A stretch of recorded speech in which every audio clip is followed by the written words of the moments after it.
जो सुदामा जी हैं, आहा, वो ऐसे नहीं है, उन्हें खाने पीने से मतलब नहीं है, जो भगवान की कृपा से मिल जाता उसी में संतुष्ट रहते हैं।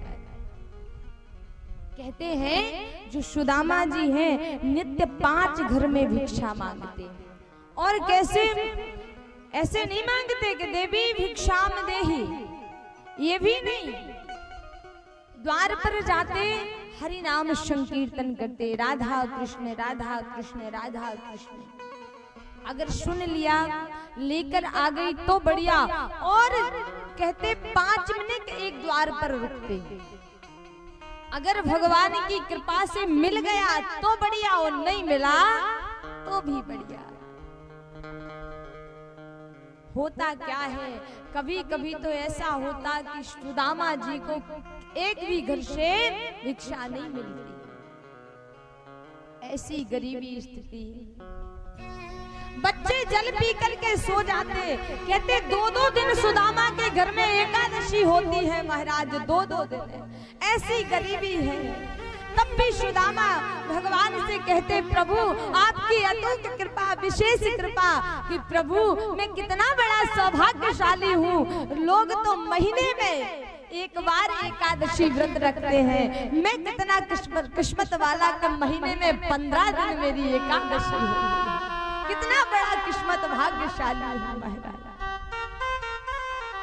एक दिन की बात है कि 3 दिन तक सुदामा के घर में भोजन नहीं बना, तब भी सुदामा कहते मेरा कन्हैया, मेरा प्रभु यही चाहता कि मैं व्रत धारण करूं, पर जो बच्चे हैं वो कहते माँ, सुदामा की पत्नी का नाम है सुशीला, कहते माँ क्या आज भी भोजन नहीं मिलेंगे? सुशीला ने क्या किया कि जो हंडी होती है उसमें जल डाला और उसको ढक दिया, और चूल्हे पर कहते बच्चा बेटा अभी बस 5 मिनट में, अभी जो चावल बन रहे हैं ना उनको उबलने में थोड़ा टाइम लगेगा, थोड़ा और रुक जाओ। रात्रि हो गई, माँ अभी तक चावल बने नहीं, बेटा बस 5 मिनट और रुक जा। फिर देखा बेटा अभी चावल नहीं बने, और जैसे ही बच्चों ने कहा कि माँ अब तो रहा नहीं जा रहा, अब तो ये लगता कि पता नहीं प्राण ही निकल जाएंगे। चूल्हे के पास में जाकर के जैसे ही देखा महाराज जल भी छनक चुका था, वह तैया वह हंडी खाली रखी हुई थी। सुशीला अपने कर्मों पर हाथ रख के रोने लगी, हे प्रभु ये कैसी परीक्षा ले रहे हो, हमारा जो है सो हम तो झेल लेंगे, हमको भूख लगी थी तो हम तो जैसे बने निकाल लेंगे, पर ये मासूम बच्चों ने क्या बिगाड़ा, हमारे साथ साथ इन बच्चों को भी एकादशी धारण करनी होती है। ये करुण पुकार हमारे बिहारी जी तक पहुंच जाती है, ठाकुर तक पहुंच जाती है महाराज। कहते हैं उस समय कन्हैया भोजन कर रहे थे, रुक्मणी मैया भोजन परोस रही थी, और जैसे ही कन्हैया ने थाली को सरकाया और नेत्र से अश्रु की धारा बहने लगी, मैया रुक्मणी हाथ जोड़कर कहती स्वामी भोजन करते समय आप रोते हो, आप तो जगत पिता परमात्मा हो और जगत के इष्ट होकर, जगत के स्वामी होकर आप रो रहे हो। प्रभु क्या बात है, आपकी उदासी को देखकर मालूम चलता है कि कोई बड़ी बात है, हमारा स्वामी, हमारा ठाकुर, हमारा प्रभु यूं नहीं रोता है, क्या बात है प्रभु बताइए ना। आज प्रभु कहते हैं देवी रुक्मणी हमारा एक मित्र है सुदामा। देवी कहते हैं कि महीने में एक बार एकादशी आती है, पर हमारे मित्र सुदामा के घर में नित्य एकादशी होती है देवी, नित्य एकादशी होती है। कारण क्या है, क्या कारण है जो उसके घर में नित्य एकादशी हो रही है? और स्वामी आप तो जगत पिता परमेश्वर हो, आप तो जगत को खिलाने वाले हो, फिर भी आपके मित्र के घर में एकादशी होती, आपको अपने मन से नहीं लगता कि आप उसकी गरीबी का हरण कर लें? भगवान कहते देवी उसका भी कोई कारण है, उस कारणवश मैं उसकी गरीबी को दूर नहीं कर पा रहा। मैया कहती है प्रभु आप गरीबी को दूर नहीं कर पा रहे, मान लिया, लेकिन मैं तो उसकी गरीबी को दूर कर सकती हूँ।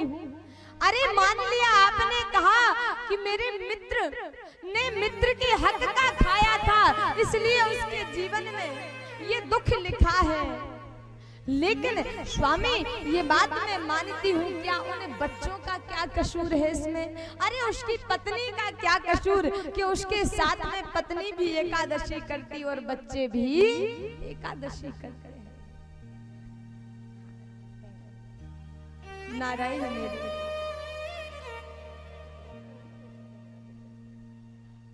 नारायण मेरे मैया रुक्मणी कहती स्वामी मुझे आज्ञा दीजिए, मैं जाऊंगी उनकी गरीबी को दूर करने के लिए। आज प्रभु की आज्ञा लेकर के मैया रुक्मणी आई। कहते हैं मार्ग में सुदामा जी भिक्षा मांग करके जा रहे थे, पर किसी घर में उनको भिक्षा नहीं मिली और कहते हरि की इच्छा, वो मेरा ठाकुर यही चाहता है कि आज भी मैं एकादशी धारण करूं। इतने में ही जो रुक्मणी मैया है हाथ में खीर लिए हैं और कहती हैं बाबा लो प्रसाद। देखा सुदामा जी ने मिट्टी के पात्र में खीर थी, उस खीर को जैसे ही सुदामा जी को दे,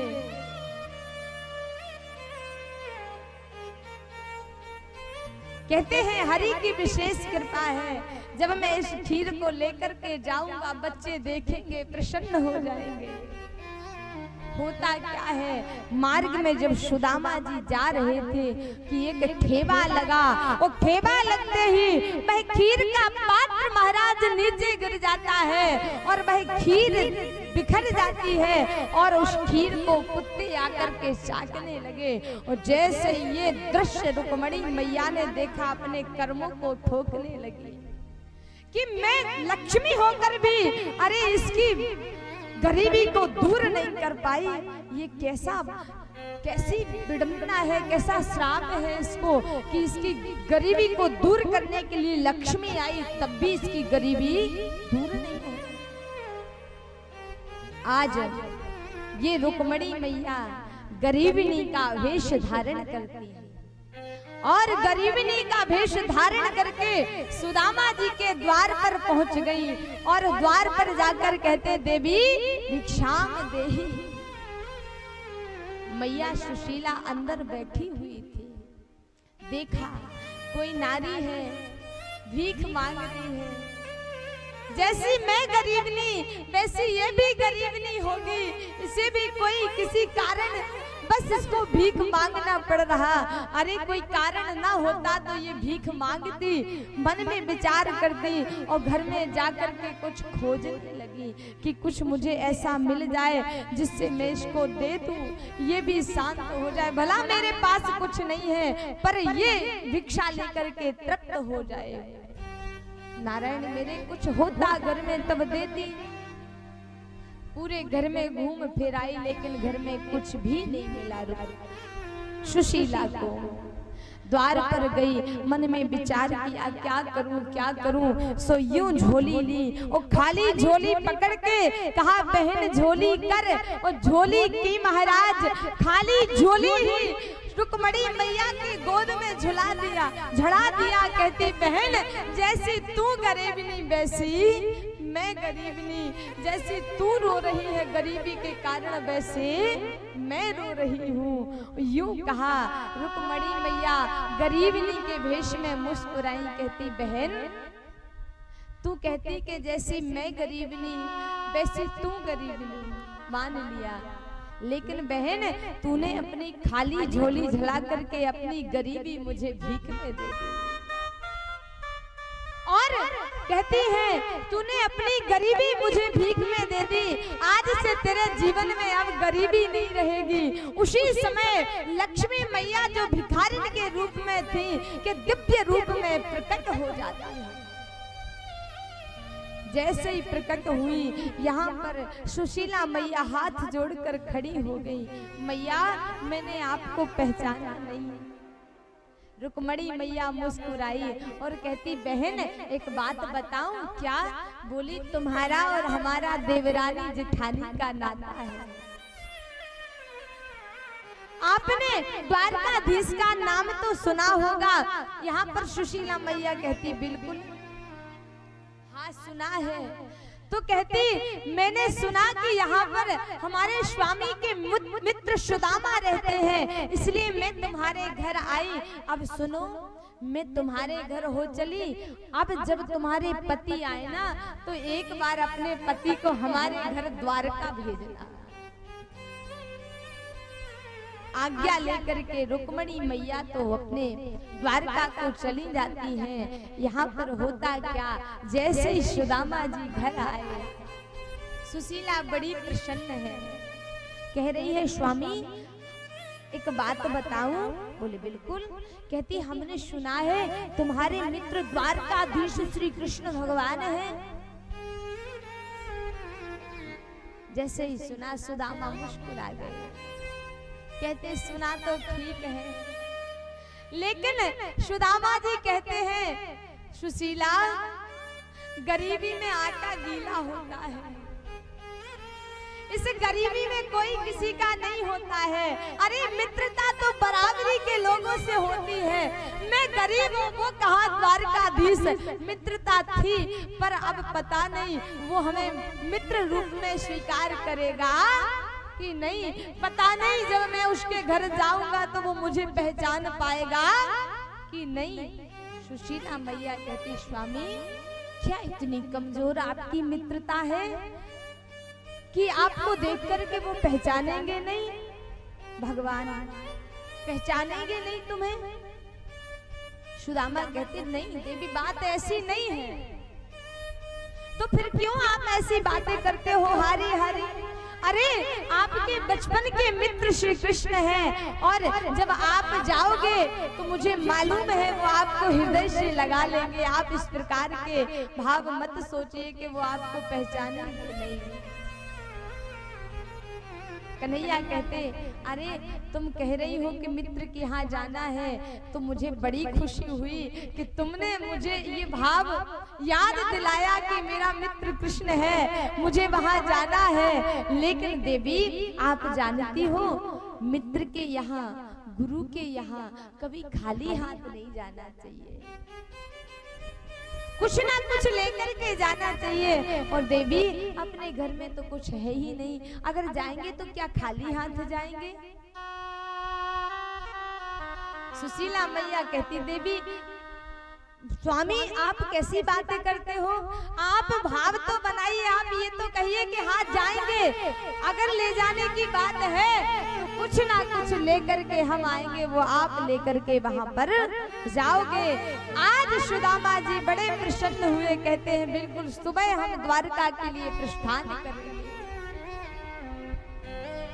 कहते हैं जो सुदामा जी वस्त्र पहने हुए थे वो बिल्कुल सड़ चुके थे, 10 जगह से वह वस्त्र फटे हुए थे महाराज। सुशीला मैया ने उन वस्त्रों को धोया, धो करके सिला। सुबह होते ही अपनी सखियों के घर में गई और कहते हैं 5 घरों से चावल लेकर के आई। क्या सुशीला का इतना व्यवहार नहीं था कि एक घर में उनको मुट्ठी भर चावल नहीं मिलते? सुशीला का व्यवहार तो बढ़िया था। कारण ये था, सुशीला ने कहा यदि एक घर के चावल होंगे और कन्हैया चावलों को देखेंगे तो शायद वो न पहचान पाए कि इनके जीवन में गरीबी है। इसलिए 5 घरों से चावल लेकर आई कि कोई टूटा होगा, कोई साबुत होगा।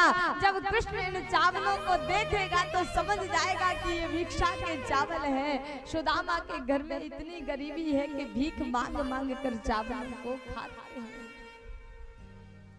5 घरों से चावल लेकर आई और कहते हैं उस वस्त्र में बांधे चावल, जो वस्त्र 10 जगह से फटा हुआ था, फिर उसको सिल करके उस वस्त्र में चावल बांधे और पोकली अपने पति सुदामा को दे दी। कहा जब तुम जाना तो ये चावल अपने मित्र कृष्ण को दे देना। बगल में पोकली बांधी। प्रसन्न होते हुए, भाव विभोर होते हुए जा रहे, सोचते हैं अरे बचपन में खेलते थे साथ में, अरे कृष्ण घोड़ा बन जाता था, मैं उसके ऊपर बैठ जाता था, वो कृष्ण जब मुझे देखेगा हृदय से लगा लेगा, मुझे मालूम है। इस प्रकार सोचते जा रहे हैं। देखिए कैसे जाते हैं कन्हैया से मिलने। हाँ, द्वारकापुरी में सुदामा, हाँ द्वारकापुरी में सुदामा कन्हैया से मिलने गए हैं। द्वारकापुरी में सुदामा कन्हैया से मिलने गए हैं। सुदामा द्वारकापुरी में सुदामा